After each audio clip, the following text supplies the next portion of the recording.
Morning అండి. ఏంటి ప్రసాద్ గారు, ఇది కుట్ర అయింది, ఎందుకోసం చేయాల్సి వచ్చిన పరిస్థితి వచ్చింది? ఇది అదేమన్నా జరిగితే ఏంటి పరిస్థితి, ఎంత ప్రాణ నష్టం జరిగేది? ముందుగా 60 ప్రేక్షకులు నమస్కారం. అలాగే పెద్దలు మా గురువు గారు విల్సన్ గారికి, నారాయణమూర్తి గారికి మీకు కూడా నమస్తే అండి. నమస్తే సార్. ఇది ఒక 3 మాటల్లో చెప్పాలంటే మూడు అక్షరాల్లో చెప్పొచ్చు. బా బూ బో అంటే ఒక బాబు గారి చుట్టూ, బుడమేరు చుట్టూ, బోట్ల చుట్టూ తిరుగుతున్న ఒక పనికిమాలిన చెత్త కింద దీన్ని అభివర్ణించాలి. ఎందుకంటే ఒంటరి పోరాటం చేస్తున్న చంద్రబాబు నాయుడు గారు. అలాగే చూసుకుంటే మీరు ఈ బుడమేరు వాక్కి ఈ కిందన్న ఒక పవర్ ప్లాంట్ ఏదైతే ఏబిఎన్ రాధాకృష్ణ గారికి సంబంధించిన దాన్ని పరిరక్షించే కార్యక్రమంలో వాళ్ళు చెప్తున్న అబద్ధాలు. ఎందుకు చెప్తున్నానంటే ఈరోజేమో ఇదే అంటే నిన్నేమో మీరేమన్నారు చంద్రబాబు నాయుడు ఇంటి కోసము అని చెప్పేసి మళ్ళీ అన్నారు. కాదు సార్, చిన్న లాజిక్ మనం మాడదాం. గత ప్రభుత్వంలో ఒకసారి బోటు వెళ్ళి అడ్డుపడింది, దాన్నేమో ఎక్కడ అమరావతిని ఆయన ఇల్లు ముంచడానికి. ఈ వీధి చివర ఉన్న మూలికల రాజు అయితే 2వ ఫ్లోర్ దాకా మిగిలిపోయింది, దానికన్నా ఇంకా కిందనే ఉంటుంది ఇది చంద్రబాబు గారి ఇల్లు అయితే. ఇక్కడ మీరు గమనిస్తే మీరు ఇందులో గమనించవలసిన విషయం ఏంటంటే బుడమేరు గేట్లు 11 గేట్లు ఎప్పుడు ఎత్తారు అన్నది ఒకసారి చూసుకుంటే కలెక్టర్ గారు మాకు తెలియదు అంటున్నారు. సంబంధిత డిఈ గారు నేను ఒక ఛానల్లో డిబేట్ చేసుకుని మునుపు నేను అరగంట సేపు మాట్లాడాను డిఈ గారితో. ఆయన చెప్పిన సబ్స్టాన్షియల్ ఎవిడెన్స్ ఏంటంటే అన్ఎక్స్పెక్టెడ్గా కాదండి, ఇది వీఆర్ ప్రిపేర్డ్ ఫర్ ఇట్. ఇది పొద్దున్న దగ్గర మధ్యాహ్నం 2 గంటల దాకా 2 ఫీట్ల వాటర్ ఉంది.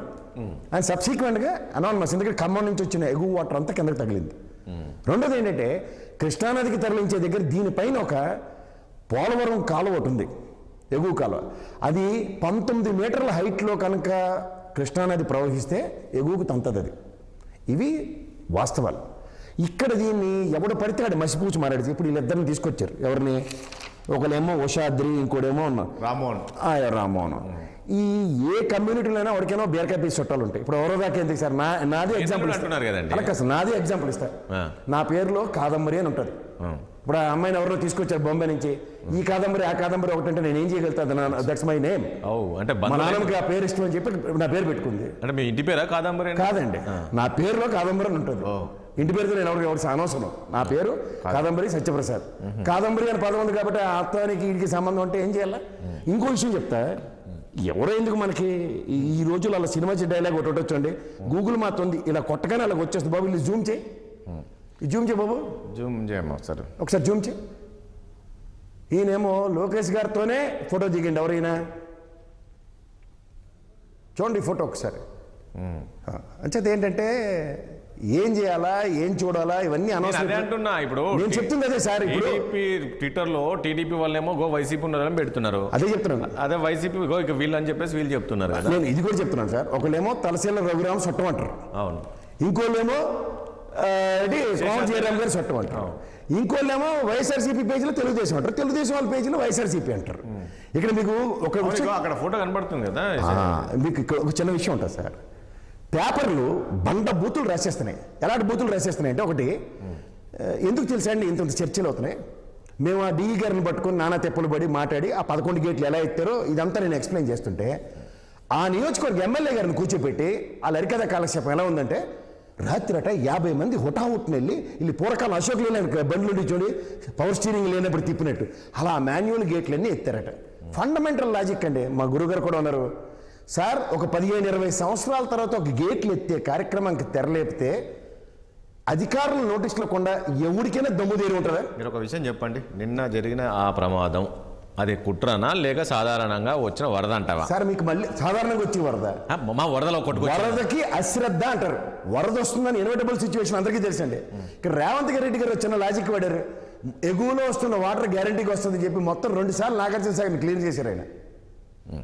ఇక్కడ మనకి ఇంకో విషయం చెప్తా సార్. నాగార్జున సాగర్ గేట్లు ఎత్తారంటే ఇక్కడ హైదరాబాద్ నుంచి మనం పండగ చేసుకుని పరిగెడతాం అక్కడికి, నాగార్జున సాగర్ గేట్లు ఎత్తారని. అదేవిధంగా ఎప్పుడైతే మరి మీరు గమనిస్తే శ్రీశైలం గేట్లు కానీ నాగార్జున సాగర్ గేట్లు కానీ చేస్తున్న దగ్గర అధికార యంత్రాంగం ఎంత డెడికేషన్తో పనిచేస్తుందో తెలిసి వీళ్ళందరూ ఏమైనా గుడ్డుగురానికి పలుతవుతున్నారు సార్. ఇవన్నీ ఒక పక్కన పెడతాం సార్. పేపర్లో 5 బోట్లు అంటారు, అక్కడ ఉన్న 3 బోట్లు. అంటే ప్రజల్ని ఏదో విధంగా పక్కదారి పెట్టేసి మీలాంటి నిజమైన నెక్కసిన జర్నలిస్టులు ఓ మంచి వార్త వేద్దామన్న వాళ్ళకి కూడా అవకాశాలు ఇవ్వరు. ఆయనట ఎమ్మెల్యే గారు వెళ్ళి గేట్లు మాన్యువల్గా ఎత్తారంటే మరి ఆ డిఈ గారు, ఏఈ గారు, సిఈ గారు వాళ్ళు పొద్దున్న నుంచి కలెక్టర్ గారితోనూ సంబంధిత ప్రిన్సిపల్ సెక్రటరీ రెవెన్యూ ఏం మాట్లాడాడండి? We cannot evacuate more then 2 lakhs people అక్కడ ఉన్నారు కాబట్టి ఇవాక్యువేట్ చేయలేమని చంపేస్తారు అందరినీ. ఒకటి కలల సౌధం అమరావతి, ఇంకోటి వాస్తవ నగరం విజయవాడ. కళల్లో ఉన్న డ్రీమ్ సిటీని పరిరక్షించుకోవడానికి నిజమైన నగరాన్ని ముంచితే ఇవాళ మీకు మాట చెప్తా సార్, అశ్రద్ధకి నిదర్శనం. మీరు చూడండి, ఆ కలర్లు కూడా వైసీపీ కలర్లే ఉన్నాయి కదా నారాయణమూర్తి ప్రసాద్ గారు.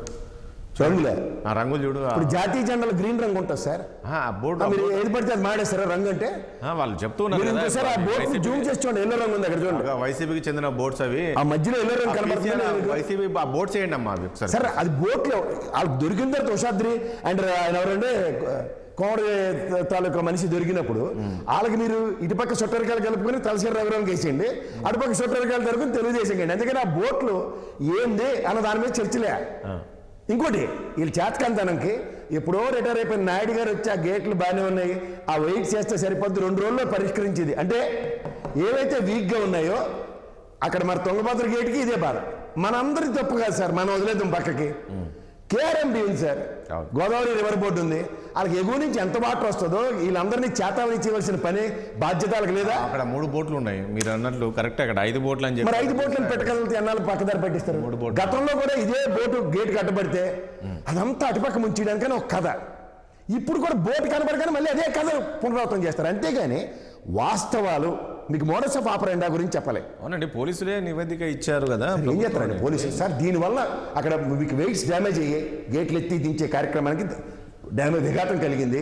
దాని మీద ఎంక్వైరీ చేయకుండా పోలీసులు ఎందుకుంటారండి? ఖచ్చితంగా చేస్తారు.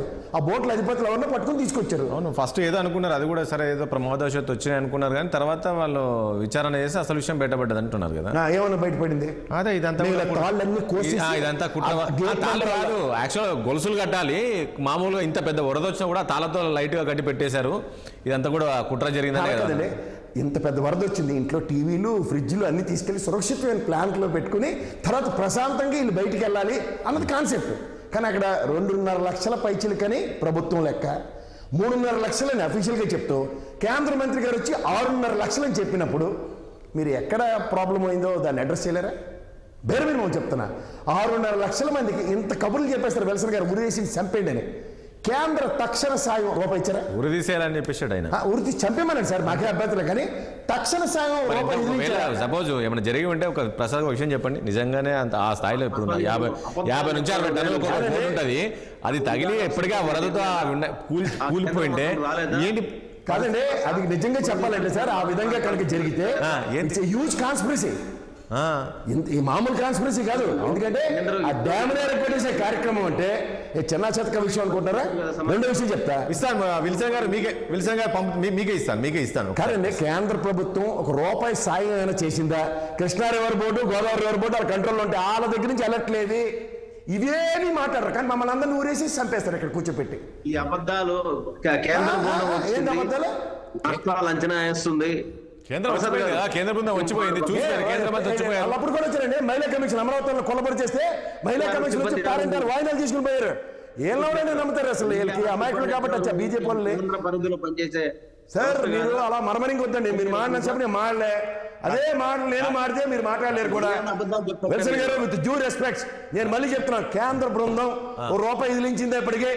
తక్షణ సాయం ఇరు రాష్ట్రాలకు, తెలుగు రాష్ట్రాలంటే వివక్ష, తెలుగు రాష్ట్రాలంటే వివక్ష. 5,000 కోట్ల ప్రాథమిక అంచనాలతో 2,000 కోట్లు తక్షణం రిలీజ్ చేయండి. రేవంత్ రెడ్డి గారు రాస్తే దిక్కుతే వల్లే 6,608 కోట్లు ఇస్తే ఇప్పటికి దిక్కులే. 10 రోజులు బట్టి ప్రజల బురదలోనే అదే అవకతవకలు పడుతున్నారు. కింద కృష్ణలంక గ్రామాలకు కూడా అదే పరిస్థితి, కింద ఉత్తరాంధ్రకు కూడా అదే పరిస్థితి. రాయలసీమలో ఉన్న 5 జిల్లాలు తప్ప చూడండి, 2 పిల్లలు కొట్టుకుంటే కోత వచ్చి పట్టుకెళ్ళిపోయినట్టు. వైఎస్ఆర్సీపీ వాళ్ళు తెలుగుదేశం వాళ్ళు కొట్టు చచ్చిపోతుంటే వీళ్ళు బ్రహ్మాండ తప్పలు కొట్టుకుంటూ చూస్తుంటారు. వీళ్ళకి నిజంగా బోట్లు ఈ చెత్తం మీద ఆ కృష్ణా రివర్ బోర్డు ఎక్కడ ఉంది, గోదావరి రివర్ బోర్డు ఇది మాడమనండి. కేంద్ర వ్యవసాయ మంత్రి వచ్చాడు, ₹1 ఇదిలించాడా మాడమనండి. ఇవి మాట్లాడరు. వైఎస్ఆర్సీపీ టా, తెలుగుదేశం టా. ఏ టా అయితే మీకు ఎందుకంటే బోట్లో ఎవడో కోడిపెట్టలో దొరికారు, కుమ్మినాలు వేసారో తాడుతో కడతాం గొలుసులతో కడతామని అడుగుతారా? ఎగువ నుంచి ఎంత ఫ్లడ్ వస్తుందో దాని మీద ప్రాథమిక అవగాహన లేకుండా ఒక్కడికే అలర్ట్ లేదు. ఏ ప్రాతిపదికన మారుతారండి వీళ్ళు? వచ్చి ఇక్కడ కూర్చుని సమ్మగా కూర్చుని ఎవరికి అనుమానం రాకుండా పంచాయతీ పెట్టి వైఎస్ఆర్సీపీ అన్నట్ట వాళ్ళ పేపర్లు చదివేసి వచ్చేస్తారు. పేపర్లు చదవడం మా ప్రాణాలు తినేయడం.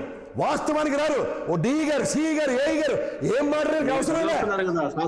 బుడమేరు వాగు మీద సిఈ గారు మాట్లాడిన మాటలు చూడండి. విల్సన్ గారు, కలెక్టర్ గారికి ఎలక్ట్రిక్ ఇచ్చారు లేదు కనుక్కోమనండి. ప్రసాద్ గారు, విల్సన్ గారు, ఎంఆర్ఓ గారికి పొద్దున్న మెసేజ్ ఉందో లేదో కనుక్కోండి. విల్సన్ గారు మాట్లాడరు. అలా బోట్లట కింద పవర్ ప్లాంట్ ముంచుకుండా వేసిన నాటకాన్ని చెప్పండి చెప్పరు. కాదు, నాకు అర్థం. మీరు పవర్ ప్లాంట్ అంటారు. మొన్ననేమో ముఖ్యమంత్రి జగన్మోహన్ రెడ్డి గారు వచ్చి లేదు చంద్రబాబు నాయుడుది ఆయన నివాసము ఎక్కడైతే మునిగిపోతుందని చెప్పేసి వెంటనే ఈ గేట్లు ఎత్తేసారని చెప్పేసి ఆయన అంటున్నారు. సార్ బుడమేరు గేట్లు ఎక్కడ ఉంది తప్పని చెప్పట్లేదు సార్. 20 గంటల టైం ఉంది. ప్రజల్ని ఎందుకు అలర్ట్ చేయలే చెప్పండి. అదే నదీ పరివాహక ప్రాంతంలో ఉన్న బోట్లు ఇసుక తవ్వుకుని వాళ్ళు అందరూ ఉంటారు కదండి, వాళ్ళకి ఎలర్ట్ ఉందా ఉందని కనుక్కోండి. నువ్వు ఎలర్ట్ లేకుండా అరే బాబు కింద ఫైర్ యాక్సిడెంట్ జరుగుతుంది మీరు మెట్ల మించి వెళ్ళండి, ఒక ఎలర్ట్ లేకపోతే మనం లిఫ్ట్ లైన్ స్ట్రక్ అయ్యి చస్తే ఎవరిదండి బాధ్యత? విల్సన్ గారు ఏమో చెప్తా మాట్లాడి ఏం మాట్లాడారండి సార్? మీరు స్థాయి కలిగిన మనిషి అండి. మీరు కూడా 10 మెట్లు దిగి మారితే చాలా బాధాకరంగా ఉంటుంది. విల్సన్ గారు మాట్లాడిద్దాం. మరి కేఆర్ఎంఎల్ తీయండి ఉర్రి. ఆగండి సాక్షి కళ్ళద్దాలు వేసుకొని పొద్దున్నే చర్చల్లో మీరు పార్టిసిపేట్ చేస్తే సాక్షి ఇట్లాగే ఉంటుంది. తెలుగుదేశం వాళ్ళే కదా. బుర్ర వాడాలా,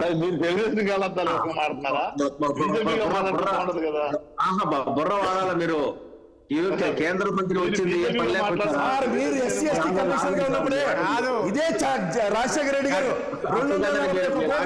డెవలప్మెంట్ కి అలొకేషన్ ఉంది. రాజేష్ గారు క్రాస్ డిస్కషన్ వద్దు. ఆయన మాట్లాడేటప్పుడు ఎందుకు సైలెంట్ ఉన్నాము?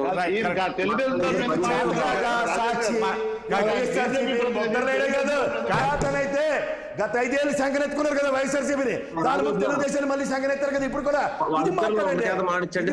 సబ్జెక్ట్ ఉండదు. ప్రసాద్ ఒక విషయం అంటే విల్సన్ గారు మనుషులకి రంగులేసి పోవడమే కాదు. తక్షణ సహాయం కింద ఇప్పుడు చూసాము రాష్ట్రం ఏ స్థాయిలో ఉంది. తక్షణ సహాయం కింద కనీసం చేయాలి కదా, అది చేయకుండా మళ్ళీ చెమ్ము నీళ్ళు మట్టి